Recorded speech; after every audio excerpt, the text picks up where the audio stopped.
All right. Hey, what's up?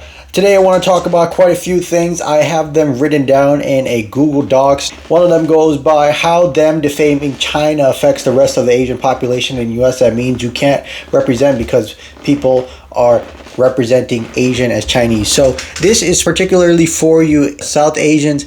If you are trying to represent yourself in a positive manner, you might be dealing with some conflict. Although I just went out and had some positive influences with a really good amount of people who are nice and positive to me, I still believe that there is quite a bit of negative influence out there in the world now that the world has decided to turn against China and all their manufacturing goodness. So if you are just like me and thinking about how the world is going to affect you in the next 20 years or so, well, think about this. Things don't usually stay the same and they usually change for the better. I'm not going to say or the worst because we're going to look for the positive outlook. And what I want to say is that if you are someone from the South Asian subcontinent and you are trying to be an Asian who's just literally just trying to get along, well, think about this. The Arabs are Asian as well because they're part of the Asian continent, and we have still been working hard to deal with that so we can get anything done. So let's say that we have two companies here. One company is trying to compete against another company. Company A goes and says, hey, don't go to this company because they're going to make some money. I want you to come to my company so I can make money. Well, isn't that a huge problem here where we're all trying to make money, but there's not enough people out here apparently who are interested in the same topic or hobbies that will give you an insurmountable income? Well, if I'm out here saying that, hey, let's go and get you to make sure that you spend your money with me and you don't really spend your money in a different sort of company with me, then I'm going to go and say that your company and your interests are with me. Now that's terrible because you're saying that, hey, you should only be with me, and that's like a monopoly. And that's what's currently going on in the USA, and that's currently bullcrap.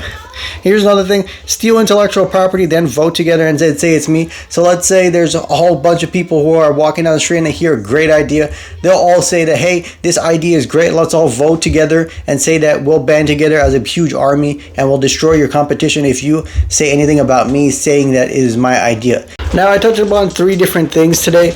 Defaming China is going to affect the rest of the world for however long we are working together as a populace, because it is so detrimental to our livelihood that if we get rid of a large group of people and we say that everyone who has Sino attributes or Sino aesthetics is Chinese, we are getting rid of them entirely, and this is a large amount of people that can help us grow and mature. But I feel like there is a sort of threshold to how far the world has evolved or developed, and it's becoming sort of in a trap or a little hole that we're stuck in because we finally discovered artificial intelligence as a human race, and we're all working together for artificial intelligence, and it's the last thing that we've so far discovered and developed. The Chinese are developing these chips and manufacturing for laborers that are really low, and it's really good for us because we're able to buy low and sell high for a profit.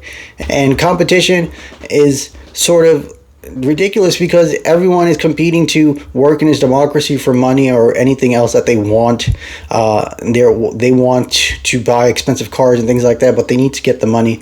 Where do you get the money from? There are millions of rich people out here who are millionaires, and they're just a million compared to the billion of people who have in the world, and they collect money through large amounts of clients and customers. So they have 100,000 customers for $100 profit, and they already have $1 million. Or it doesn't matter. It just is really difficult no matter what you think about. If you put into perspective of what you're trying to do, you're trying to undermine another person's competitive force and undermine another person's company just to make sure that you make the most money.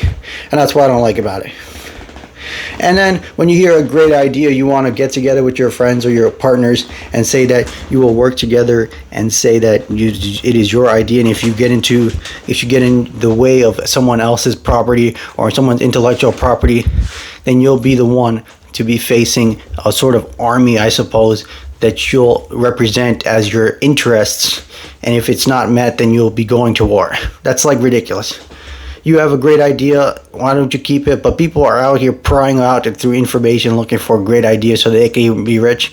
Ideas are running out throughout the world, and we're starting to see that. That's why the economy is collapsing. That's what I think. Anyway, if this video has helped you, please like and subscribe.